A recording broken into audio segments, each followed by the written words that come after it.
Kung kayo ay nagbabalak na mag-apply ng Japan visa, here is an important update kung napapag-isipan nyo na mag-apply through an agency. So just a few days ago, nagtaas yung processing fee ng mga agency. Nag-submit ako ng visa application namin ng family namin back in December 27, and yung visa processing for single entry ng Rally Tours ay 1,520 lamang. Plus 500 pesos kung gusto mo naman ng multiple entry application. Just a few days ago, tumaas na yung visa fees ng mga accredited agencies para sa Japan visa application. Ngayon, with Rally, from 1,520, tumaas ang kanilang processing fee to 3,500.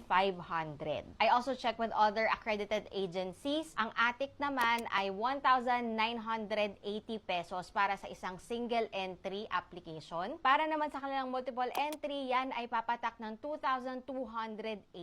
Para naman sa UHI, ang single entry application ay 2,000 pesos. Samantalang ang kanilang multiple entry application naman ay 2,300 pesos. May kita nyo lahat ng accredited agencies ng Japan Embassy sa kanilang website. Meron lang total of 7 agencies ang accredited ang Japan Embassy. Kailangan nga ba na dumaan ka dito sa mga agencies na to para makapag-apply ka for a visa sa Japan? No, this is completely optional dahil you can direct your visa application sa VFS mismo at mas malayong mura ho ito. Isang regular slot sa VFS ay 520 pesos lamang. For me personally, kaya lang kami nag-agency before is wala kaming time na mag-abang ng slots for VFS. At that time, hindi rin namin in-expect na mahirap pala kumuha ng slots sa VFS at dali-dalian din kami nag-apply or nag-submit sa agency. Kahit malayo pa ang inyong travel date, kailangan nyo na mag-submit at least 3 months in advance sa kanila. So, nakatambay yung passport nyo sa kanila. Ang kinagandahan lang,